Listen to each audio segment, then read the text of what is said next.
Entendemos como un golpe de Estado la toma del poder político de un modo repentino por parte de un grupo de poder de forma ilegal, violenta o a la fuerza. Generalmente se realiza por militares o con apoyo de grupos armados. La práctica del golpe de Estado es independiente de la ideología y los ha habido tanto de izquierdas como de derechas. Una de las condiciones fundamentales para el éxito de un golpe de Estado es contar con apoyo dentro de la administración pública. Sin el apoyo o, al menos, la connivencia de la burocracia, las Fuerzas Armadas o la policía, es probable que un intento golpista fracase o no perdure mucho tiempo. Latinoamérica atravesó por un sinnúmero de golpes de Estado, muchos de ellos agrupados con base en periodos definidos dentro del proceso de transformación social, económica y política. La historia de la democracia en el Perú ha sido bastante accidentada por golpes de Estado y gobiernos autoritarios que se han hecho el poder en repentinas ocasiones. Los primeros años de la República se caracterizaron por una lucha constante entre los distintos movimientos y sectores de la sociedad que buscaban obtener el poder. Haciendo un recuento, entre 1821 a 1845 hubo 53 gobiernos y 6 constituciones. Aproximadamente hemos tenido unos 14 golpes de Estado exitosos. En este video no se consideró los que fracasaron o los que fueron detectados. Número 1. Motín de Balconcillo. El Motín de Balconcillo fue el primer golpe de Estado llevado a cabo el 27 de febrero de 1823 y dio inicio al caudillaje militar. El 29 de septiembre de 1822 se instaló el primer Congreso Constituyente del Perú, presidido por Francisco Javier de Luna Pizarro, ante quien renunció San Martín el cargo de protector. Ante esto, el Congreso asumió el poder ejecutivo a través de una junta gubernativa, presidida por el general José de la Mar, quien de inmediato trató de impedir el fortalecimiento del ejército virreinal acantonado en la sierra. Como no disponía de un plan propio, se tomó el que había preparado San Martín, antes de retirarse del Perú. Este plan contemplaba una expedición a puertos intermedios, desde donde el ejército debía internarse en la sierra para atacar a los realistas. El procedimiento era muy complejo y llevado al campo de acción resultaron los fracasos de Tarata y Moquegua, por lo que la Junta Gubernativa cayó en un profundo desprestigio y su situación se hizo precaria. De aquella época es la famosa burla salida del campamento español. Congresito, ¿cómo estamos con el Tristras de Moquegua? De aquí a Lima hay una legua. ¿Te vas? ¿Te vienes? ¿Nos vamos? El 26 de febrero, los jefes de los cuerpos peruanos acantonados en Miraflores enviaron una representación ante el Congreso para pedir la destitución de la Junta y el nombramiento del coronel José de la Rivabuero como presidente. En caso contrario, abandonarían sus puestos de comando. Esta conspiración fue también apoyada por los cuerpos cívicos de Lima. Los jefes que firmaron esta solicitud al Congreso fueron el general del Ejército del Perú, Andrés Santa Cruz, el coronel del número 1, Agustín Gamarra, el coronel de Cazadores del Perú, Ramón Herrera, el coronel de Húsares, Francisco de Brandsen, el coronel del número 2 del Perú, Félix Oyarzábal, el teniente coronel del número 1, Juan Bautista Elespuru, y los jefes Antonio Gutiérrez de la Fuente, Ángel Antonio Salvadores, Ventura Alegre, José María Plaza, Salvador Soler, Eugenio Garzón y Enrique Martínez. Al no tener respuesta, los jefes militares se trasladaron el día 27 a la hacienda Balconcillo, donde se amotinaron y exigieron una respuesta al Congreso. Esa misma noche, el ultimátum dio resultado. El Congreso aprobó la designación de Rivabuero como presidente de la República. Al mismo tiempo, otorgó ascensos a los principales protagonistas del motín. Santa Cruz fue ascendido a general de división, Ramón Herrera y Agustín Gamarra a generales de brigada. Posteriormente, ascendió a Rivabuero al grado de gran mariscal, pese a no tener formación militar.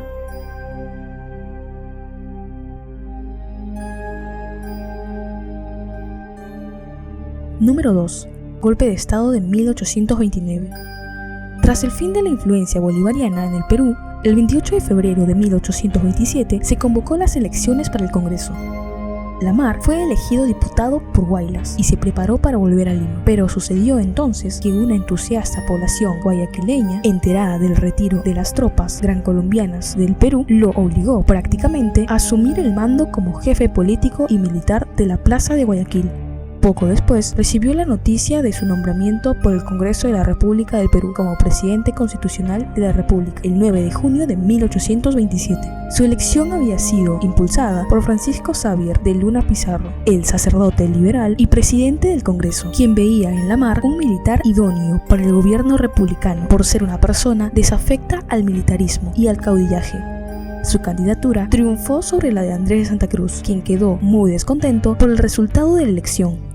Las relaciones de Perú con la Gran Colombia se deterioraron debido, en parte, a las diferencias fronterizas que mantenían ambos países. Lamar reclamaba Guayaquil, mientras que Bolivia pretendía las provincias de Tumbes, Jaén y Maynas, pero más que nada por la finalización de la influencia bolivariana en el Perú y la revocación de la Constitución vitalicia en 1827, hechos que enfurecieron a Bolívar, pues veía como su proyecto federativo se desmoronaba. Bolívar declaró la guerra al Perú el 3 de julio de 1828. Lamar aceptó el reto y movilizó el ejército y marina peruanas contra la Gran Colombia. Lamar se retiró con sus fuerzas a Piura para reorganizar su ejército, dispuesto a continuar la guerra, pero fue entonces cuando un grupo de oficiales peruanos lo apresaron en Piura en la noche del 7 de junio de 1829 y le entregaron una carta de Gamarra, a través de la cual éste le pedía su renuncia a la presidencia. Lamar se negó a hacerlo y de inmediato fue trasladado al puerto de Paita, donde en la madrugada del día 9 lo embarcaron junto con el coronel Pedro Pablo Bermúdez y 6 esclavos negros en una miserable goleta llamada Las Mercedes, con destino a Costa Rica, donde falleció tiempo después. Las razones que arguyó Gamarra para dar el golpe de estado fueron el hecho de ser Lamar un extranjero en el Perú, lo cual era falso, pues Lamar era peruano tanto por voluntad propia como de acuerdo a ley, y que su elección por el Congreso había nacido de un arreglo tramado por Luna Pizarro, lo cual es discutible. Número 3. Golpe de Estado de 1835. Tanto poder en manos de General Felipe Santiago Salaverry hizo que muchos desconfiaran con razón, temiendo que diese un golpe de Estado. Pero el presidente Orbegoso, hombre débil y demasiado bondadoso, parecía no ser consciente del peligro. En una de sus obras, El día en Valdivia, cuenta que Orbegoso le preguntó a Salaverry sobre los rumores de que querían hacer una revolución. Salaverry, muy desenvueltamente, le respondió: si así fuese, señor general presidente, principiaría fusilando primero a vuestra excelencia. Orbegoso quedó visiblemente mortificado ante tal respuesta, pero atinó a hacer nada. De otro lado, en Bolivia, conspiraban el presidente de ese país, Santa Cruz, con el general Gamarra, planeando la unión de la nación altiplánica con el Perú. Posiblemente por este último motivo o por otra razón, Orbegoso se dirigió al sur, dejando en Lima como encargado del mando a Manuel Salazar y Baquijano, 7 de noviembre de 1834. Ausente Orbegoso, se sublevaron en las fortalezas de Real Felipe del Callao los sargentos y soldados impagos que conformaban la guarnición, 1 de enero de 1835. Salaverry sofocó la sublevación tomando por asalto la fortaleza y se hizo gobernador de dicha plaza, 4 de enero. Luego, aprovechando su situación inmejorable, se pronunció al frente de su guarnición contra la autoridad del encargado del mando, el señor Salazar, medianoche del 22 de febrero.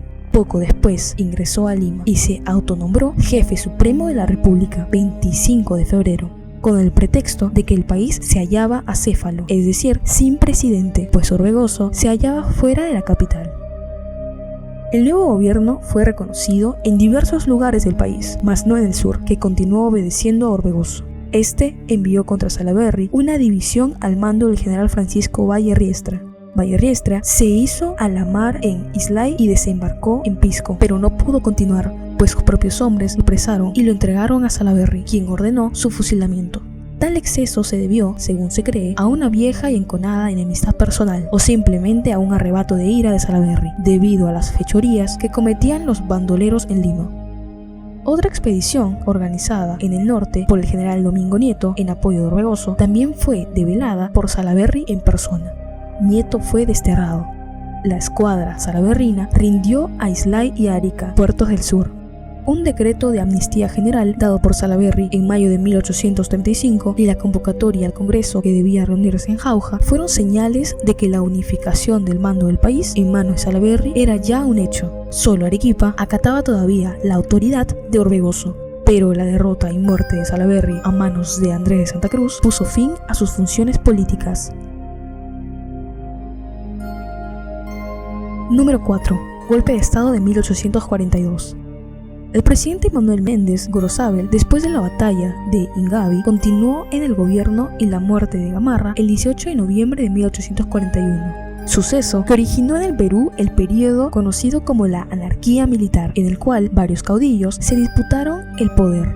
Menéndez se mantuvo en el poder por unos meses más, durante los cuales enfrentó la invasión boliviana en el sur peruano y negoció la paz con Bolivia. A la vez, montoneros peruanos iban expulsando de su territorio a las fuerzas invasoras bolivianas, hasta concentrándose la batalla en Orillo, donde concretan la victoria y expulsión de las tropas de Bayibán.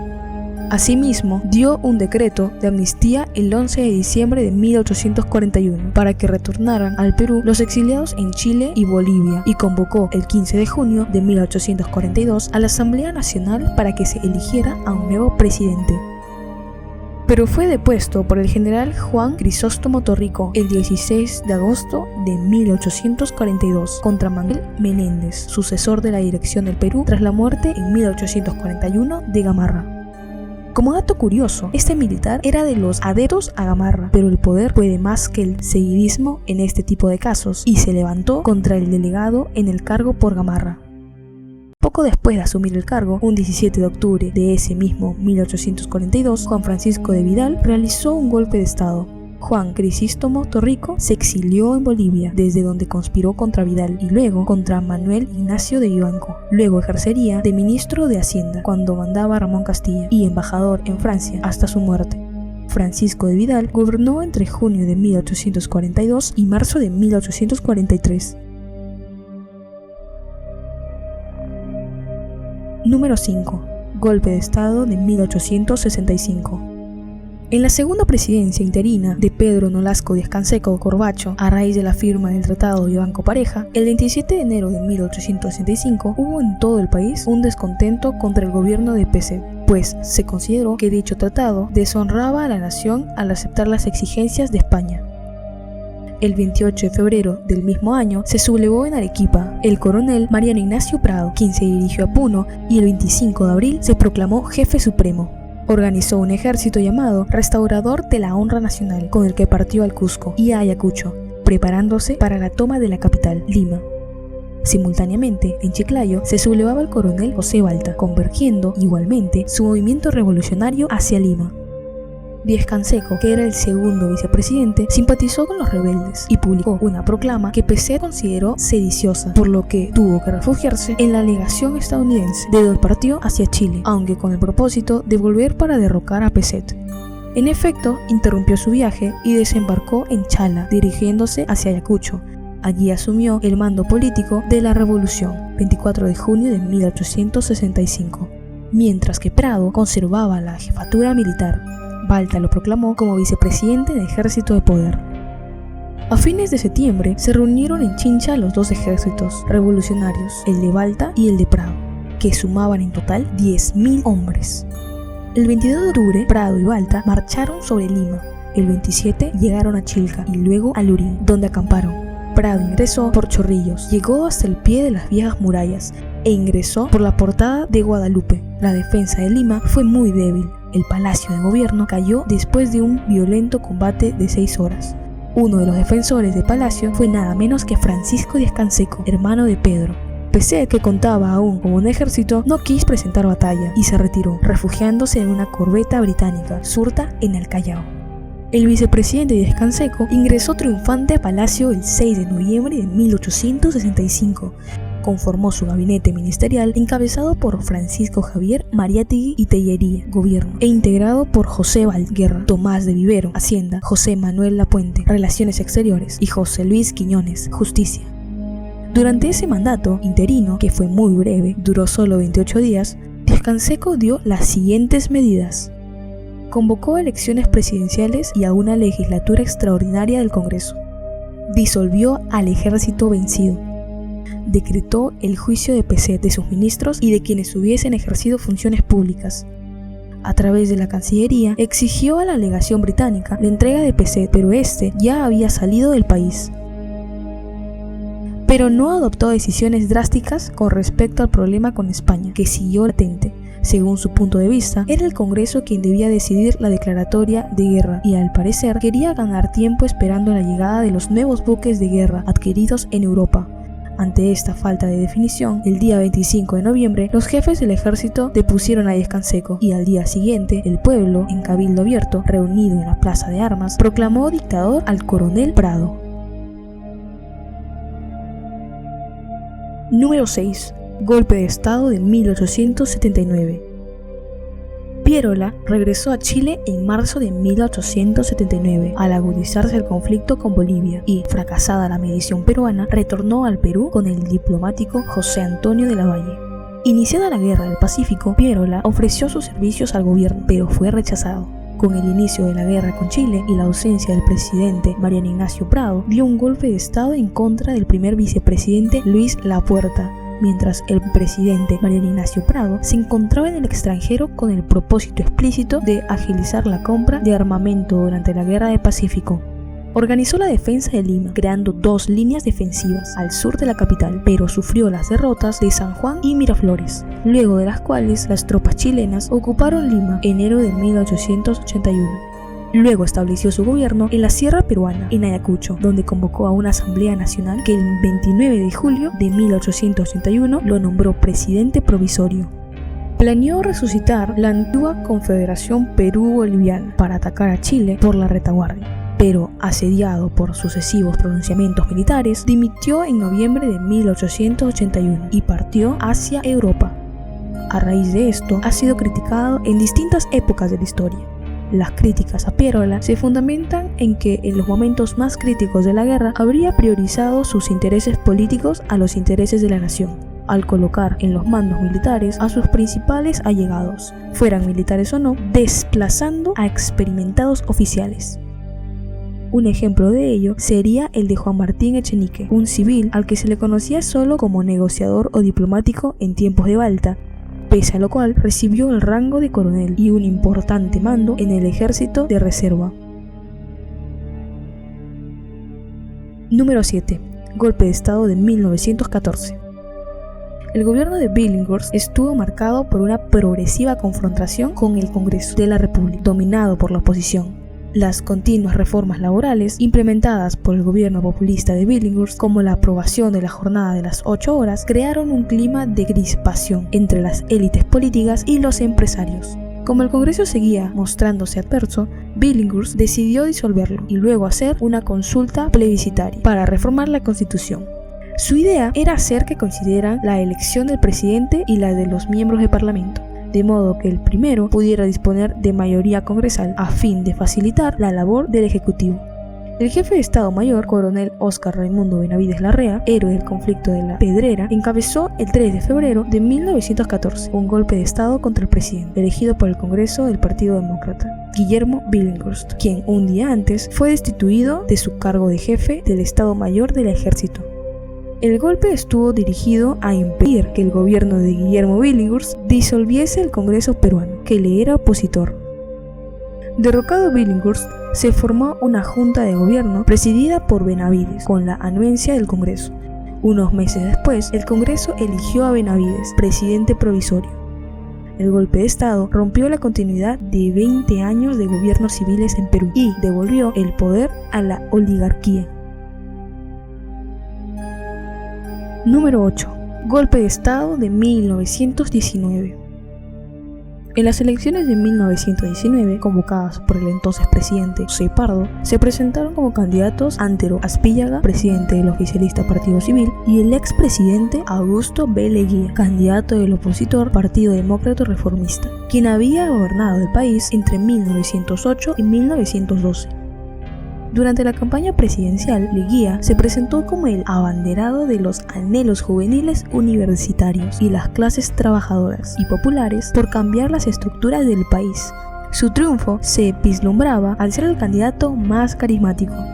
Los comicios se realizaron y el escrutinio daba como vencedor a Leguía. Fue entonces cuando la Corte Suprema anuló gran cantidad de votos que favorecían al Partido Democrático Reformista y se temía que las elecciones fueran anuladas por el Congreso. Frente a este panorama, y alegando que su victoria no iba a ser reconocida por el gobierno civilista, Leguía y sus partidarios dieron un golpe de estado en la madrugada del 4 de julio de 1919. El plan consistió en que 2 batallones de la Gendarmería de Lima asaltasen el Palacio de Gobierno. Fue un éxito ya que el ejército no repelió el golpe. Los marinos de la base naval del Callao se inclinaron por acabar con el gobierno civilista y los conjurados lograron apresar al presidente José Pardo, quien iba a culminar su mandato en apenas 45 días y parte de su gobierno. Leguía hizo su flamante ingreso en el Palacio Presidencial a las 6 de la mañana, siendo aplaudido por la tropa afín y civiles partidarios. Leguía convocó un plebiscito para someter al voto de la ciudadanía una serie de reformas constitucionales que consideraba necesarias. Entre esas reformas se contemplaba elegir al mismo tiempo al presidente de la República y a los miembros del Congreso, ambos con periodos de 5 años. De esa manera quería fortalecer el Ejecutivo frente al Legislativo y evitar la exacerbada oposición parlamentaria que había sufrido en su primer gobierno. Número 9. Golpe de Estado de 1930. Comenzando el año 1930, el dilatado gobierno de Augusto B. Leguía entraba a su 11º año de gobierno consecutivo, debatiéndose en una severa y acelerada crisis económica, extensión de la crisis económica mundial a causa del crack de 1929. Los sectores obreros, directamente afectados por el alza de costo de vida y la escasez de subsistencias e influencias por el sindicalismo y el Partido Comunista, fueron los primeros en alzar su protesta. Pero la crisis no era solo económica. La evidente corrupción administrativa por la que allegados o amigos del presidente se beneficiaron a lo largo del régimen, así como la firma de los tratados fronterizos con Colombia, Tratado Salomón-Lozano, y Chile, Tratado de Lima, con cesión territorial, acentuaron más la oposición del gobierno. El ejército también mostró su descontento. Se rumoreaban acciones subversivas y planes de asesinato del presidente. Luego de 11 años de gobierno, el 22 de agosto de 1930, el comandante Luis Sánchez Cerro, al mando de la guarnición de Arequipa, se opuso a la continuidad del mandato de Augusto B. Leguía, propiciando un golpe de Estado. 3 días después, el 25 de agosto, la guarnición de Lima solicitó la renuncia de Augusto B. Leguía a la presidencia, solicitud que fue aceptada por el entonces mandatario. El gobierno quedó a manos de una junta militar de gobierno que luego entregaría el poder a Sánchez Cerro. Número 10. Golpe de Estado de 1948. En junio de 1948, Manuel Odría, junto con el resto del gabinete militar y otros elementos de la derecha, insistieron al presidente Bustamante para que pusiera fuera de la ley al APRA, clausurara sus locales y periódicos, encarcelara o desterrara a sus líderes. Como el presidente rehusó tal exigencia, el gabinete en pleno dimitió. Quedó planteada así la crisis política entre el gobierno y los militares. Estos, alentados por el sector agrominero exportador, opuesto al control de cambios aplicado por Bustamante, tramaron dar un golpe de Estado, mientras que los apristas planeaban otro golpe propio. Elementos de ala izquierda aprista fomentaron la rebelión de la marinería en el Callao, que fue aplastada sangrientamente 3 de octubre de 1948. Bustamante puso fuera de la ley al partido aprista, pero ya era muy tarde. El 27 de octubre de 1948, el general Manuel Odría dirigió un golpe de Estado contra el presidente José Luis Bustamante y Rivero. Bustamante se negó a renunciar, por lo que fue trasladado a la fuerza al aeropuerto de Limatambo y subido a un avión en calidad de exiliado con destino a Buenos Aires, Argentina. De esta manera se inauguró un periodo conocido como el Ochenio. Este se inició con una junta militar de gobierno, la cual llamó a elecciones en la que Odría sería el único candidato, pues mandó a la cárcel al general Ernesto Montagne, quien era el otro contendiente. Odría permanecería en el poder hasta 1956, cuando Prado Ugarteche asume el poder tras ganar las elecciones generales. Número 11. Golpe de Estado de 1962. En las elecciones generales de 1962, convocadas para el 10 de junio por el entonces presidente peruano Manuel Prado Ugarteche, durante el proceso electoral y el conteo de los votos, la prensa y las Fuerzas Armadas denunciaron una serie de irregularidades ante el Jurado Nacional de Elecciones. Los periódicos anunciaron que el gobierno de Prado y su partido, el Movimiento Democrático Peruano, favorecían al partido aprista y lo consideraban como el partido oficialista. Por otro lado, se sospechó de la demora en la entrega de los resultados oficiales, así como una presunta adulteración de las cifras y de votos duplicados. El resultado del escrutinio arrojó una victoria de Haya de la Torre, seguido de candidato Belaúnde de AP y en tercer lugar a Odría del 1. Pero ninguno pudo sobrepasar el tercio electoral, 33% de los votos válidos, que exigía la constitución vigente, por lo que tocaba al Congreso Nacional elegir al nuevo presidente, entre los 3 candidatos con más alta votación.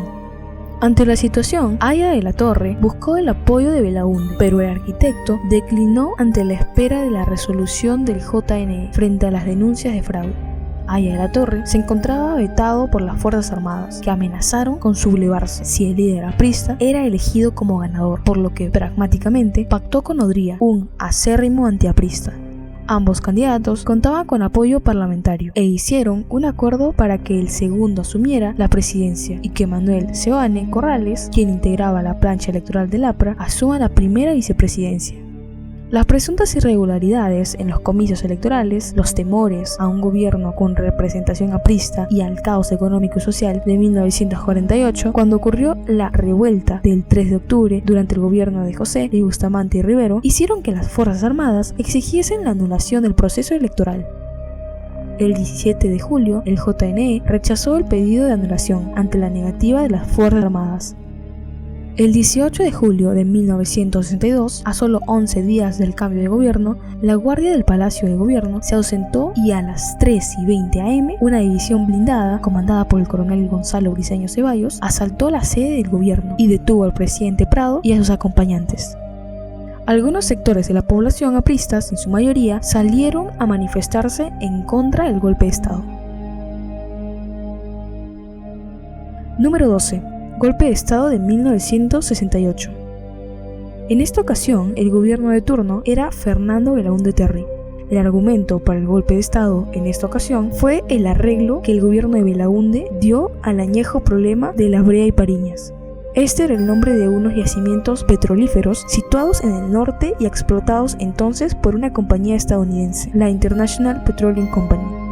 Durante décadas, esta compañía y su antecesora británica se habían negado a pagar al Estado peruano el monto real de los impuestos por explotación. Este viejo litigio tuvo su término el 13 de agosto de 1968 con la suscripción del Acta de Talara, por la cual todos los campos petrolíferos que explotaba la IPC retornaban al Estado peruano, mientras que dicha compañía solo conservaba la vieja refinería de Talara. Pronto se habló de manejos ocultos en la operación que supuestamente beneficiaban a la IPC y se acusó de entreguismo al gobierno de Belaúnde. El escándalo estalló cuando se denunció que faltaba una página en el contrato de precio de petróleo crudo entre la estatal empresa petrolera Fiscal y la IPC el 10 de septiembre de 1968. Esa fue la famosa página 11 que sirvió de motivo para el golpe de Estado. El presidente del Comando Conjunto de las Fuerzas Armadas, el general Juan Velasco Alvarado, derrocó mediante golpe de Estado militar al presidente electo Fernando Belaúnde Terry el 3 de octubre de 1968. Los seguidores de Acción Popular fueron reprimidos, entre otros muchos. Belaúnde fue deportado a Argentina y luego vivió en Estados Unidos, donde trabajó como catedrático en distintas universidades estadounidenses. Número 13. Tacnazo, de 1979. Luego que Velasco efectuara diversas medidas autoritarias que acentuaron la crisis económica, como la nacionalización de los recursos, la reforma agraria y la expropiación de las empresas, bancos y medios de comunicación, el general Francisco Morales Bermúdez lideró el 29 de agosto de 1975 un golpe de Estado contra Juan Velasco Alvarado, aduciendo que el país se encontraba en una mala situación económica. El mismo día del golpe, Velasco abandonó pacíficamente Palacio de Gobierno y se retiró a su residencia en Chaclacayo. Durante ese tiempo, se continuó con la confiscación de los medios y el encarcelamiento y deportación de críticos al gobierno. Se empiezan a engendrar los grupos armados de izquierda que sembrarían el caos y muerte en el país en los siguientes años. Número 14. Autogolpe de Estado de 1992. Después de las elecciones de 1990, cambio 90, el partido oficialista no obtuvo mayoría en el Congreso de la República, Cámara de Diputados y Senado, frente a las mayorías relativas del Partido Aprista Peruano y el FREDEM. Sin embargo, ambas cámaras le habían delegado 3 periodos sucesivos, 180 días cada uno, de facultades legislativas, con la finalidad de permitir las reformas económicas propuestas. En el Congreso de la República, según la tesis del gobierno fujimorista, para temas frontales de la lucha antiterrorista no llegaban a mayoría y muchas de las nuevas sesiones claves no contaban con el quórum suficiente para las aprobaciones respectivas. Al mismo tiempo, la oposición, que revisaba exhaustivamente el paquete de decretos legislativos expedidos por el Ejecutivo, se sintió ofendida porque el presidente había observado más de 12 autógrafas de la ley por el Legislativo. Asimismo, una comisión del Senado investigaba los casos de violaciones de los derechos humanos, por lo que años después fue juzgado y condenado Alberto Fujimori. Ante la negativa del Congreso para concederle amplios poderes para legislar sin fiscalización, Fujimori anunció mediante un mensaje a la nación el domingo 5 de abril de 1922 la disolución del Congreso de la República. El martes 7 de abril se publicó la Ley de Bases de Gobierno de Emergencia y Reconstrucción Nacional. El 13 de noviembre de 1992, el general de división EP, Jaime Salinas Sedó, lideró, junto con un grupo de militares del Ejército del Perú, un intento por restablecer el orden democrático, quebrado después del autogolpe, cuando los militares se alzaron contra Fujimori. Este buscó rápidamente refugio en la Embajada de Japón y denunció la medida como un intento de asesinato. La acción fue controlada y sus líderes encarcelados. Ese mismo año, debido a presiones tanto internas como externas, Fujimori convocó a elecciones para un Congreso Constituyente Democrático que sancionaría, tras ser aprobada en referéndum, la Constitución de 1993. La pregunta con todo esto es, ¿si habrá otro golpe de Estado? Nuestra historia republicana es un sinrazón de guerras por el poder y de reacciones contrarias a los cambios sociales.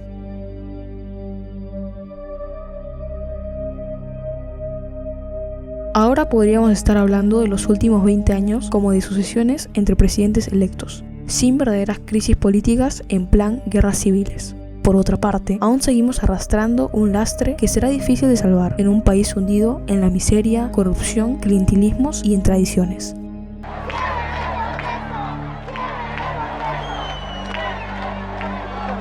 La historia de los golpes de Estado en el mundo suele ser violenta y cruel, en la medida en que las fuerzas sublevadas deben imponerse sobre las leales al Estado, y esto implica, usualmente, combates en las calles. A quienes perpetran un golpe de Estado se los conoce como golpistas y suelen ser condenados por los gobiernos republicanos del mundo, ya que son individuos que atentaron ilegítimamente contra la constitución de sus países y buscaron imponer su voluntad al de la mayoría.